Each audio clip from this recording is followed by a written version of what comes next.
Balake. Where is Balake at? My name's Blake. Do you want to go to war, Balake? I'm for real. Ron. Cracks me up every time. Ron is right here with Zac Morgan. Welcome back, Zac. Thanks, Aaron. I appreciate it. We threw this together last minute. I appreciate you helping me out with this. My pleasure, as always. So I had a couple things written down for us to chat about, but perhaps we should jump right into, and this is what I decided to title the video, Will Danny Masterson be retried? Today, Tony Ortega interviewed the foreman of the Danny Masterson jury. And I think we can assume that everything the foreman shared with Tony, he already shared with the district attorney. Let's hope so.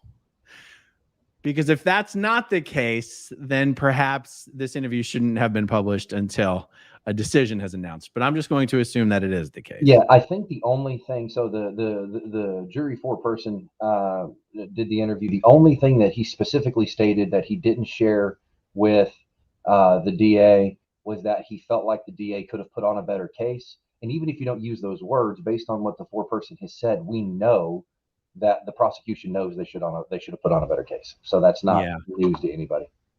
And actually, I just thought of a question. So we had already seen in the press reported that the deputy DA, Reinhold Mueller, defense attorney Philip Cohen, both had an opportunity to, at the same time, speak with all members of the jury. My question to you is the deputy DA allowed to, after the fact, call up any of these jury members, particularly the foreman, and speak to them at greater length and ask whatever he wants, or is he limited to talking to them in the courthouse at that right after the trial? No, so he's allowed anybody, the media, the public, the attorneys. It would behoove the witnesses not to do that, but theoretically they could, but they're not going to. They're all represented by attorneys. They can reach out to the jury and say, hey, do you have a few minutes? I want to talk to you. The jury, the individual members of the jury can say yes. They can say no. It's completely discretionary, but there's nothing stopping the attorneys from having additional conversations. And based on what the foreperson stated in that interview, it was a total of, I think, about 12 or 15 minutes. And the judge said, let's wrap it up. The deputies need to escort these jurors to their cars so they can go home for the day. So I think it was more of a dismissal of convenience other than by rule or necessity. Right.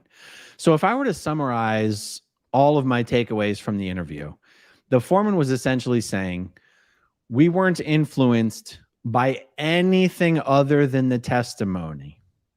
We weren't influenced by Scientology. We weren't influenced by Rob Cohen's suits. We weren't influenced by Lisa Marie Presley testifying or not testifying. But essentially, he said there were enough inconsistencies in the testimony that the jurors who voted to acquit did so purely on the testimony. Now, that seems somewhat obvious. Like, what else would it be based on? Now, one of the things I did, so you're absolutely right. And so for those viewers and your followers who are concerned that Scientology got to a juror, that doesn't appear to be the case. Everything the foreperson said makes perfect logical sense, both from a common sense perspective and from my experience as a trial lawyer. There was one juror who was frustrated with the fact that the Danny Masterson entourage, his family and friends and his supporters, at some point they were laughing or smiling or making some sort of inappropriate, what the juror felt like was inappropriate facial or body language type comments during the testimony, during one of the key parts of the testimony of one of the Jane Does. And that particular juror, who was not the foreperson, made the comment during deliberation that changed his vote from a not guilty to a guilty. I mean, he or she, he didn't identify the gender of the juror, was so frustrated by the inappropriate behavior of whoever it was on the Masterson side that it changed that juror's vote from not guilty to guilty. Right. Okay, so based on that interview, this is a comment from Tarkina Meyer. It doesn't sound like the DA would be interested in retrying. That's not necessarily my take on it, but what do you think about that, Zac? So I think I'm on your side on this deal, Aaron. And Tarkina, I will say that is an absolutely reasonable position to take. And as lawyers would say, reasonable minds can disagree. I don't think it's an unreasonable position to take. The DA wouldn't want to retry it. I'm of the opinion, based on what I've heard in my experience, this is something to retry. The jury side sort of said, here's where your deficiencies were. here's things that we didn't like. And without a doubt, it seems like none of the jurors much cared for Danny Masterson. It felt like he was an arrogant, not a kind man, an arrogant individual. But the jury, to their credit, said that doesn't matter. That's not the law. We have to follow the law. And essentially, they said the state didn't. Most of the jury said the state didn't prove their case. There were some holdouts, of course, who wanted to convict, but that essentially the DA was unable to do or did not succeed in doing its job. The state failed to prove their case. And it was a variety of things. Some of the testimony was inconsistent. Some of the statements by the victims were unbelievable or didn't seem to make much sense with the facts. Some of the detectives seemed to be unprepared. And what I will say is this, and it's not a defense, but it's the reality. When you're looking at events that happened 20 years ago, 15, 18 years ago, these detectives may handle hundreds of cases a year. And so they're trying to go back and rely on their notes and rely on their memory and having their memory refreshed. And so there's going to be some inconsistencies, and that's going to be one of the major hurdles for the state going forward. Yeah. So I can understand why somebody watching the interview today would go, oh boy. And let's keep something in mind. The jury foreman wasn't speaking for all the jurors. He was speaking for the jurors who voted to acquit. So, of course, I think it's important to keep in mind. It might seem too obvious to state, but he was not trying to speak for the entire jury. He was trying to explain why those who voted to acquit voted that way. And there was 3 or 4 things that were said that I was like, oh, if I was the prosecutor, I would go, okay, we could tackle that better. We could figure out how to reduce the doubt down to as close to 0 as possible on that particular issue. Absolutely. And it's little things, the way we ask the questions, the information we want.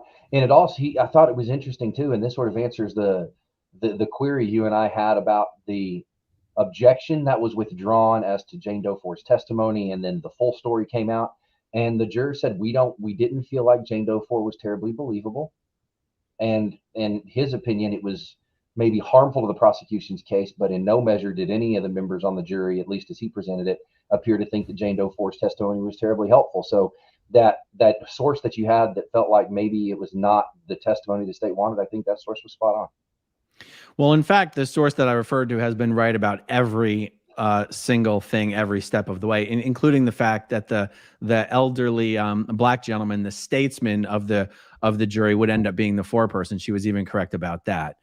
When I shared in one interview that she reported that she didn't think the jury found Jane Doe 4, who's not a charged, not a named victim in this case. She was a witness, not a charged victim. I took a rash of shit, not in the comments, but in real life, for having dared to platform an opinion that perhaps there was something potentially problematic with Jane Doe 4's testimony.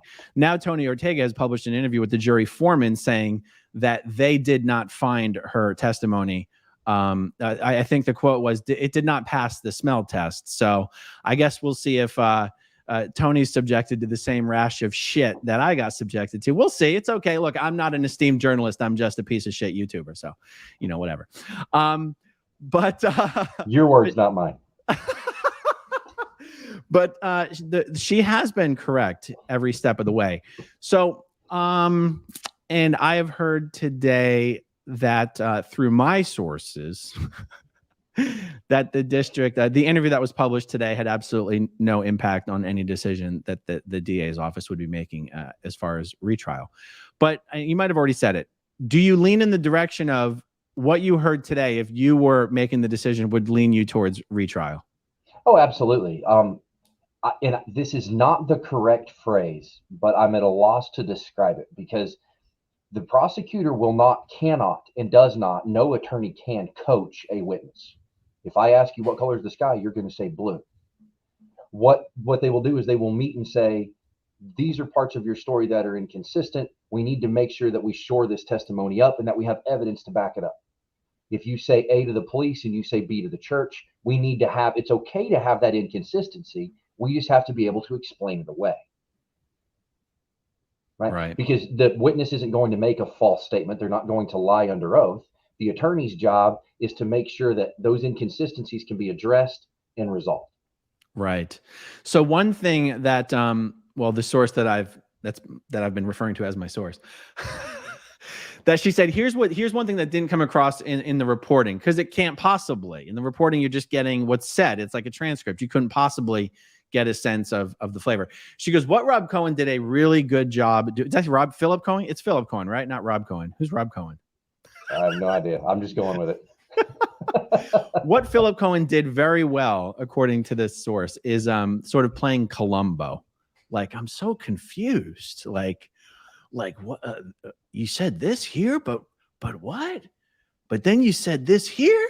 But when you read it, it actually sounds like he's doing kind of a bumbling, ineffective job, because you don't get the flavor of how he's doing it and the impact it might be having on the jury.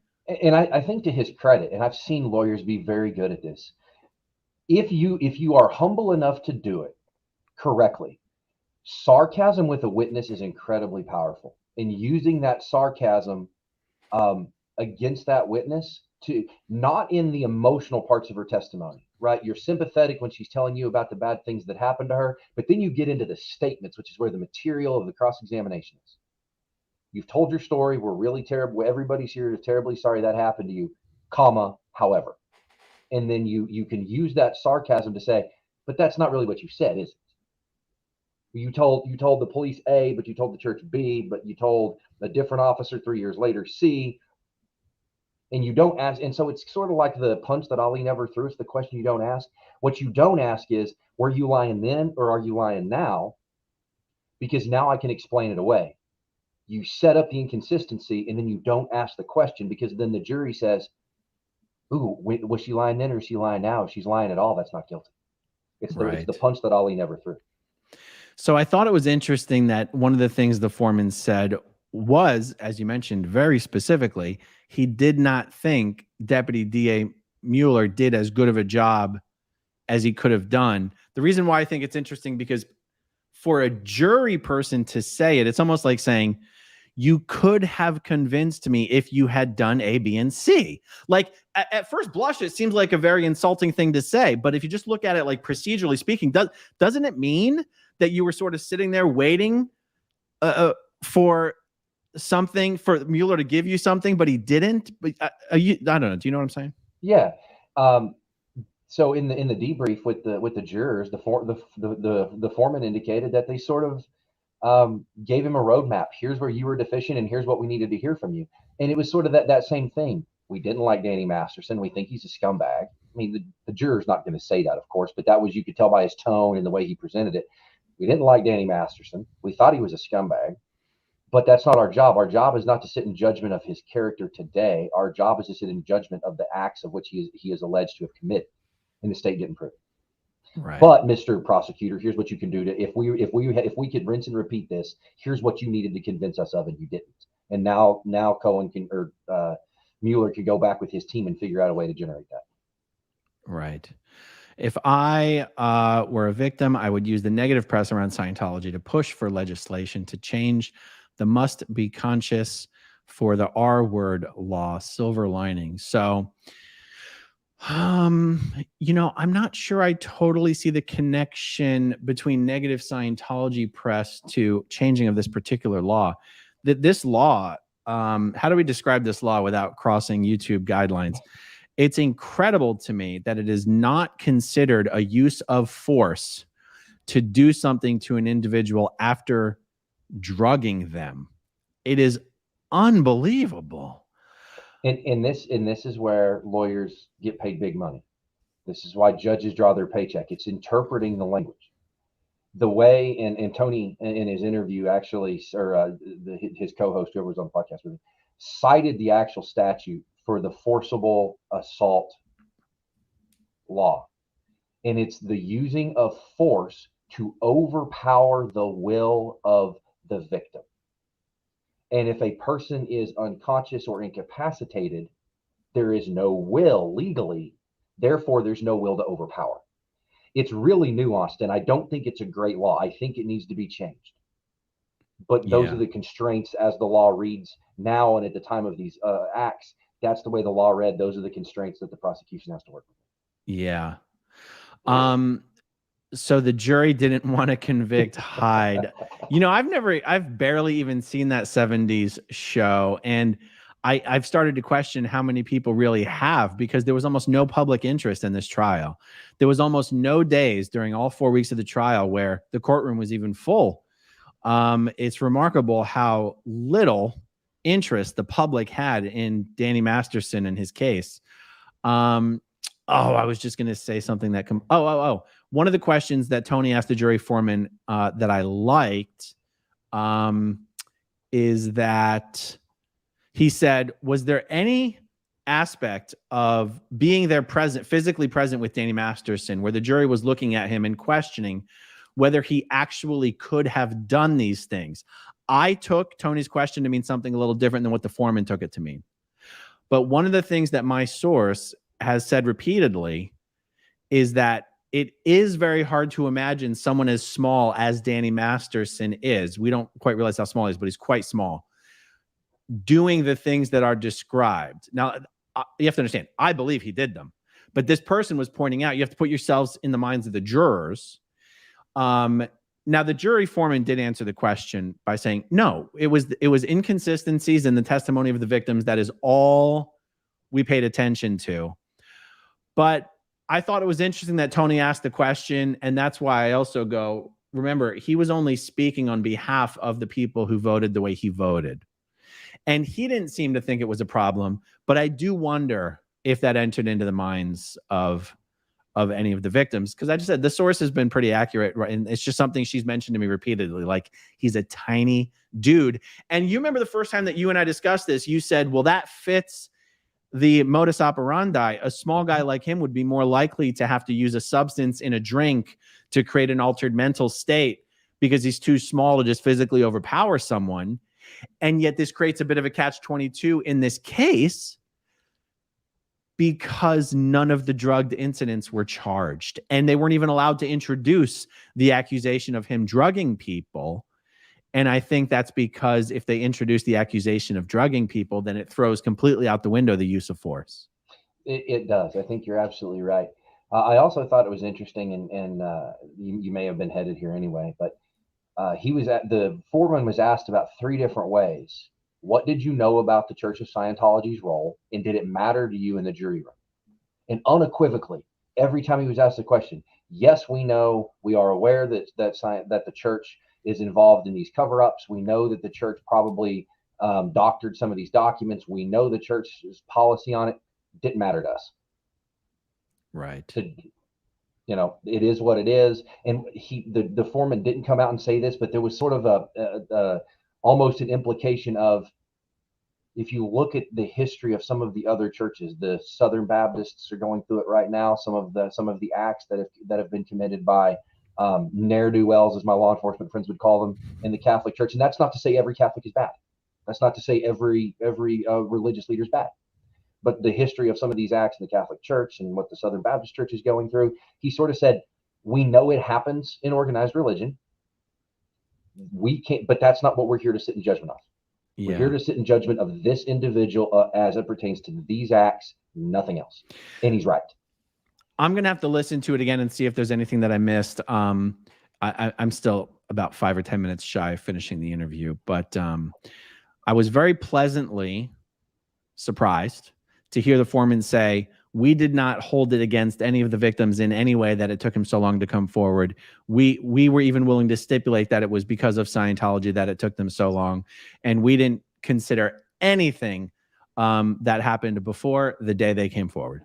I thought, well, that's good.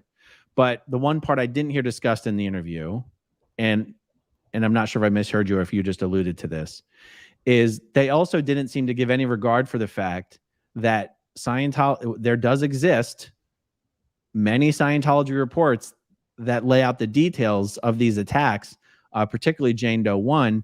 And if you're there to prove, to determine reasonable doubt on whether these things did or did not occur, how can you totally ignore the fact that that reports exist written by the people involved, in some cases in their own handwriting?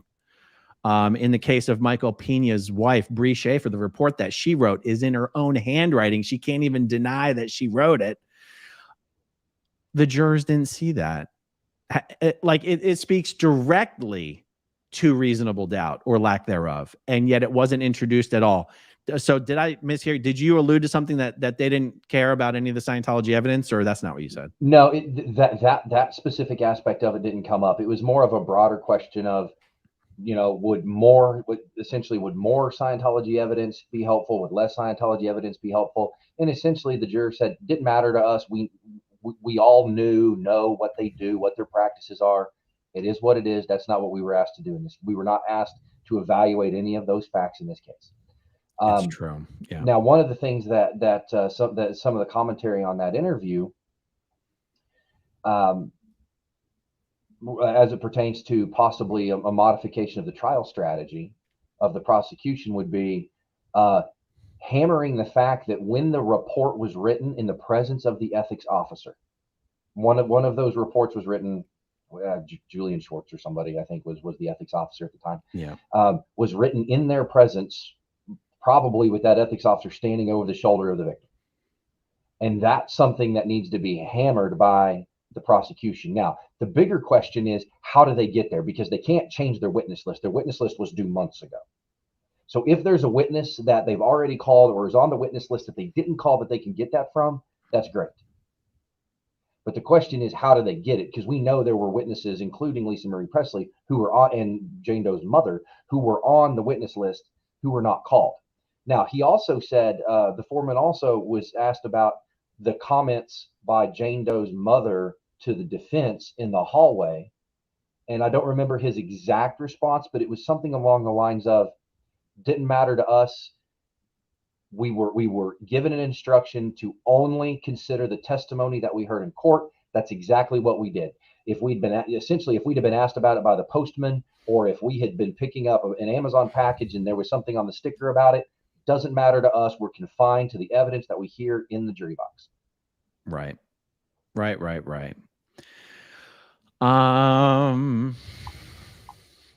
It's going to come down. I don't know what to make of the issue regarding Jane Doe 1's testimony regarding a firearm.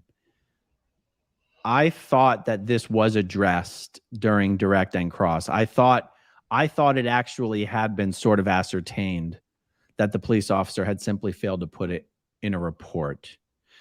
And I guess the jury just found that way too hard to believe that two police officers would neglect to include mention of a firearm. And when I say that out loud, I would have to agree. I as a juror, I would find that too hard to believe as well. I don't know how the prosecution remedies that defect. Well, it could be as simple as you don't ask about it. You can ask about every other thing you told, every other report you made, every other allegation you made. And if you can't independently corroborate the presence or absence of a firearm, you don't bring it up. If the defense brings it up, then you have to find a way to cure it and resurrect the witness on recross, on redirect. But it's very possible that you just simply don't bring it up.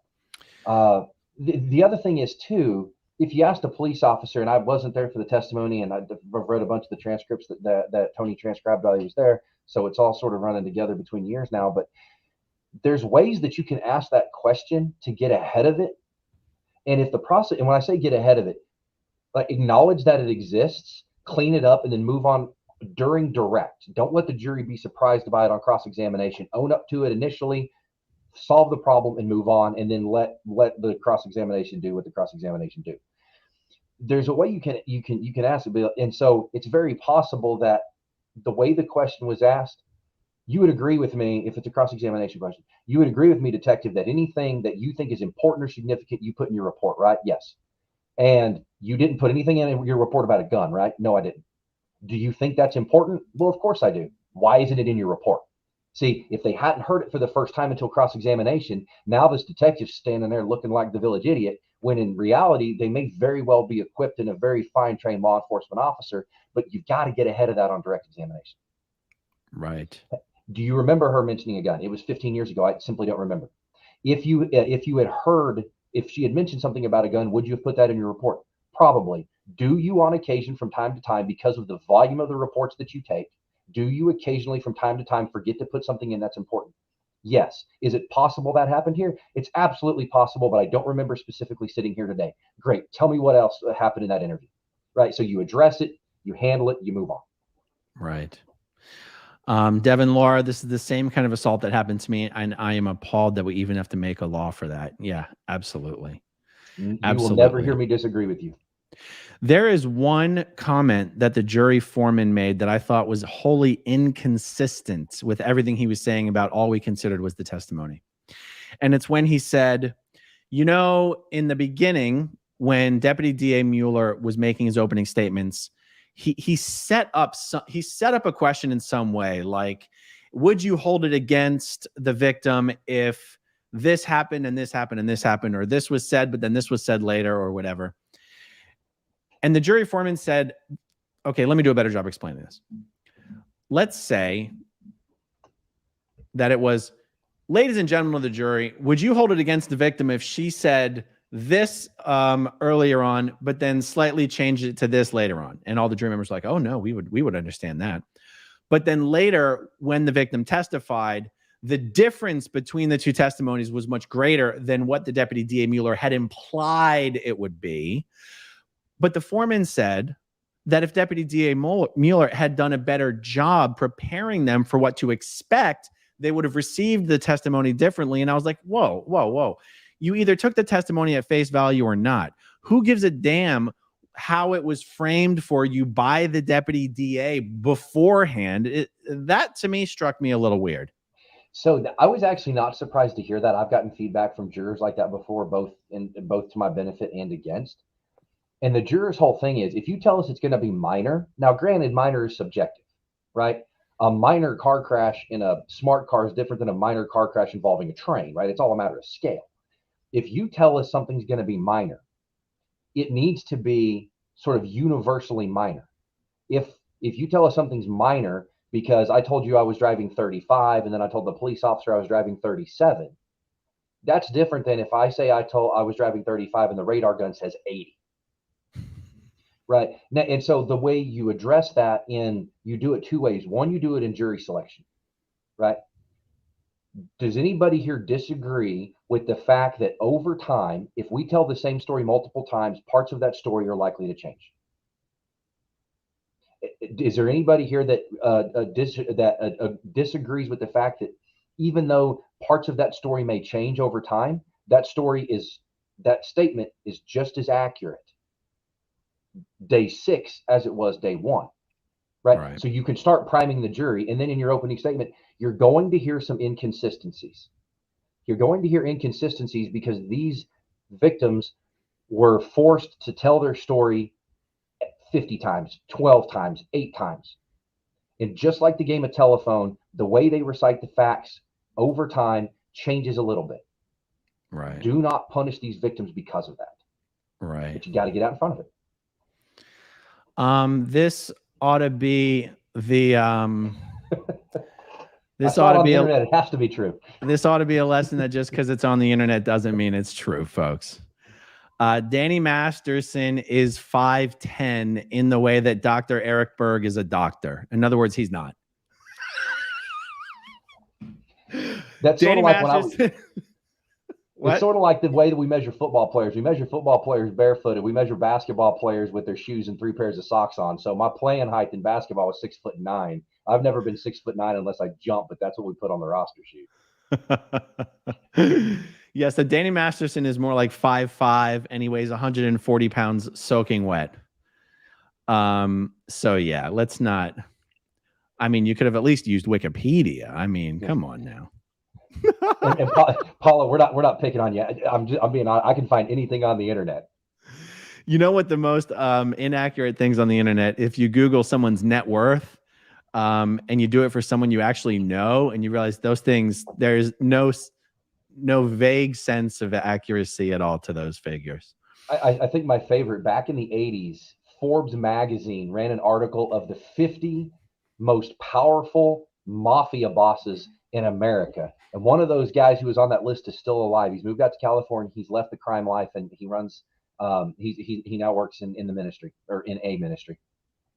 And he said, I always thought that list was funny because we didn't file tax returns. How did they know our net worth?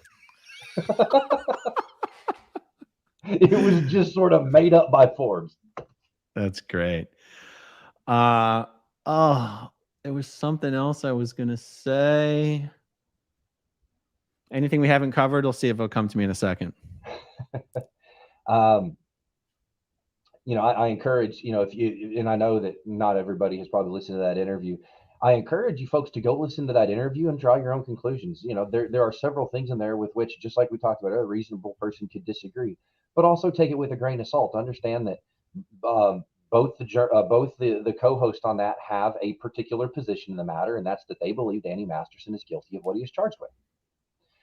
This jury foreperson at the end thanked his daughter for encouraging him to do this interview, and I don't know that he has an ulterior motive other than it's an opportunity to talk about being a part of history.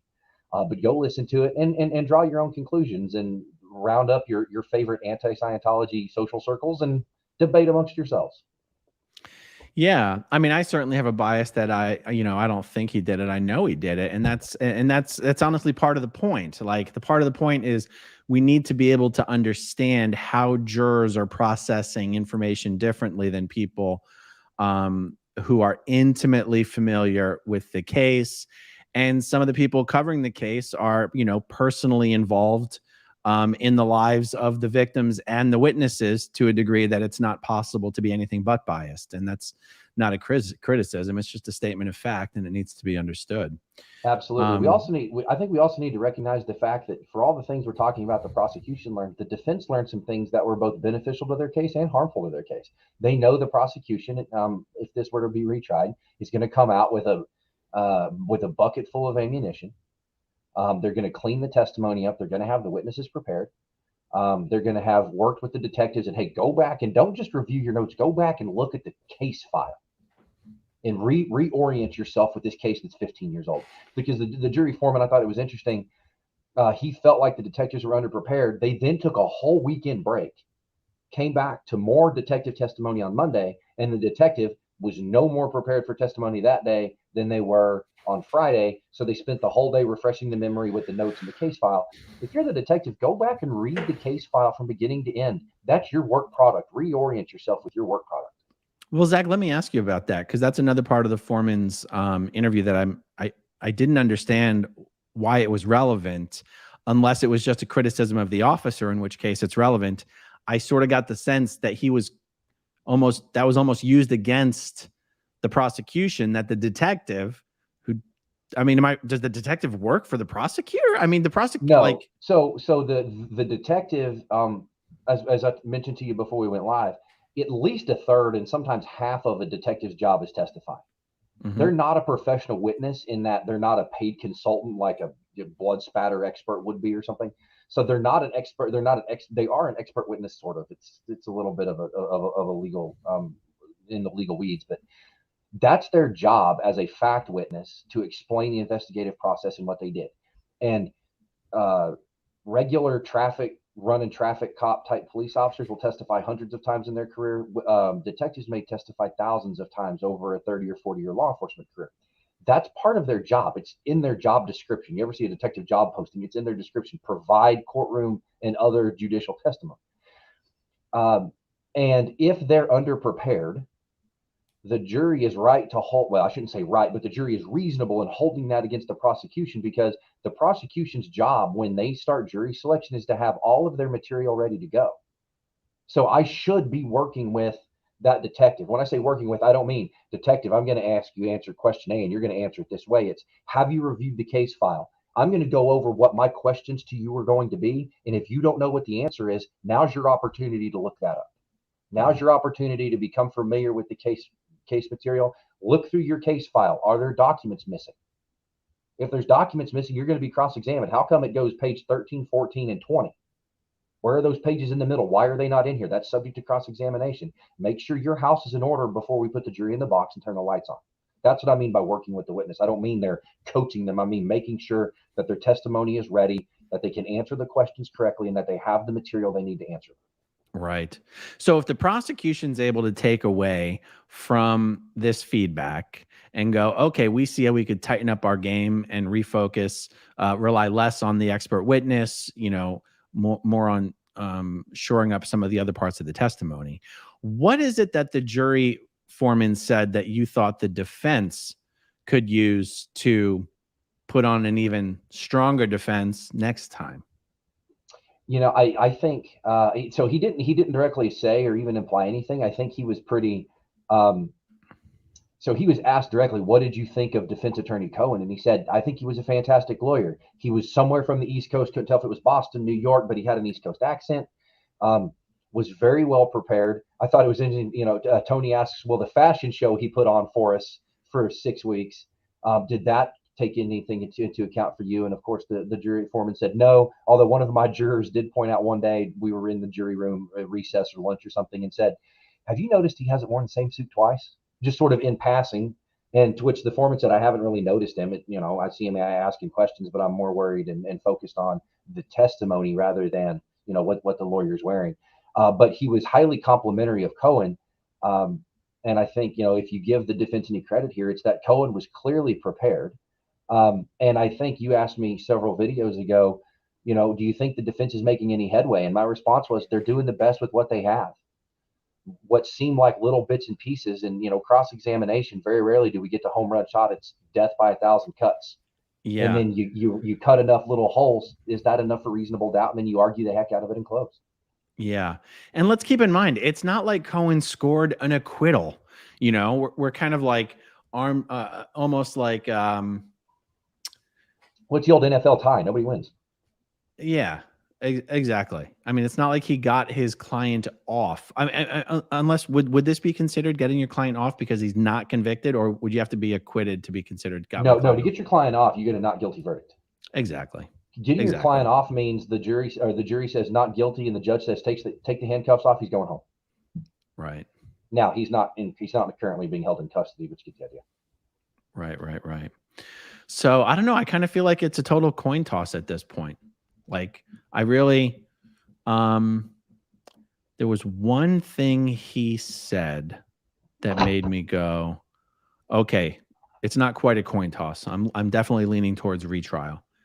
And once again, it totally slipped my mind, but it's damn close. Yeah, and I will say that, and I think Tony hit it on the head when he gave his opinion sort of at the end of the interview. And I know you haven't quite made it to the end, but Tony makes a statement somewhere along the lines of, you know, credit to the jury for following the letter of the law, because the foreman said, we listened to the admonitions of the judge. We followed the jury instructions. We disregarded what we were supposed to disregard. And collectively in the room, as we were talking about it as a jury, collectively, nobody brought anything up from outside. Nobody brought up anything that was not confined to the courtroom. Nobody brought up anything that was extraneous or not allowed by the jury instructions. We did everything we could to follow the law. And I think that in that sense, the jury system worked. The outcome was neither good nor bad. It was a mistrial, but we know, at least in this particular case, the jury followed the instructions of the court. And as an attorney, that's the best you can hope for. True.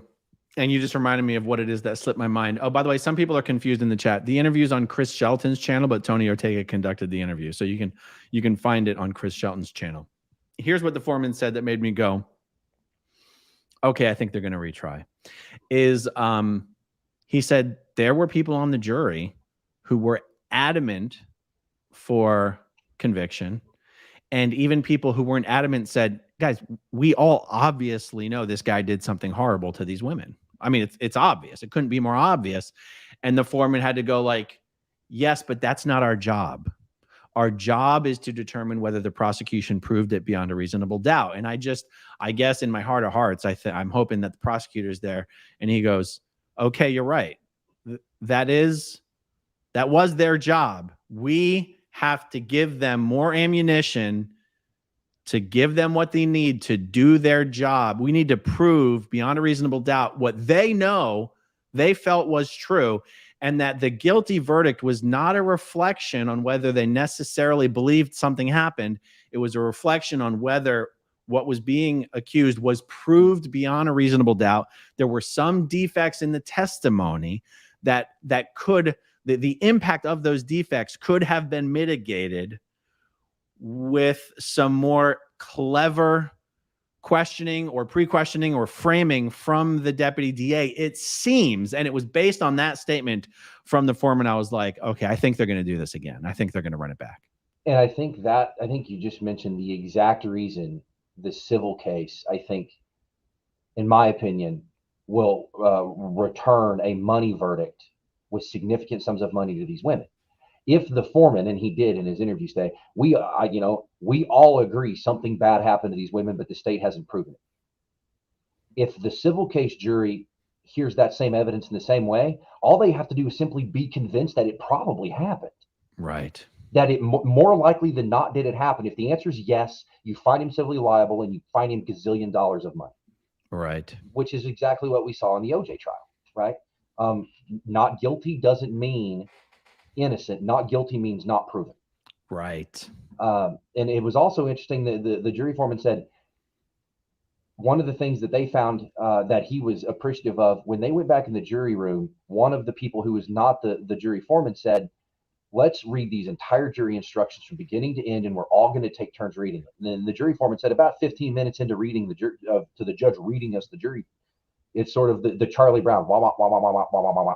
We went back as a team, as a jury. We read these, taking turns going around the room, reading these jury instructions. And he said the last or next to last jury instruction they missed first time when the judge is reading it. And it is, you will disregard the fact that a civil case has been filed against the police department by one or more of these Jane Does. Which I thought was an interesting jury instruction. I saw in the comments, it wasn't a super chat, but it popped up a couple of scrolls ago. Are the jury instructions public? Yeah, it is a court filing. I don't know how to access court records in California, but probably a 10-second Google search would find the ability to do it. You can look up those jury instructions and see exactly what the jury was charged with. And when I say charged with, that's the legal term for the jury was read what the law is and what their duties were. And it's filed in as part of the record, and you could actually just look it up if you wanted to. Yeah. So whoever asked that, yes, they're public records. You can go find them. Okay, great. Well, let's see. The first preliminary hearing, or whatever the word, the status update, the status hearing is January 10th. I really do think we're probably going to hear an announcement in the next week or two. I don't think we're going to have to wait until January 10th, but what do I know? I grew up in a cult. I don't know anything. At least you have a reason for not doing math. I'm terrible at math, and I did not grow up in a family-destroying cult. I grew up in a public education system, went to law school. I'm a pretty intelligent guy, but I use my fingers to add. So, all right. Well, that's all we have for this evening. Thank you guys for joining us. And when we have some kind of an update on this subject or some brilliant thoughts to share with you, you'll hear from us again. Have a good night, everyone. Okay, if you want to see my rock and roll songs, click right on this guitar. And if you want to see a different one of my videos,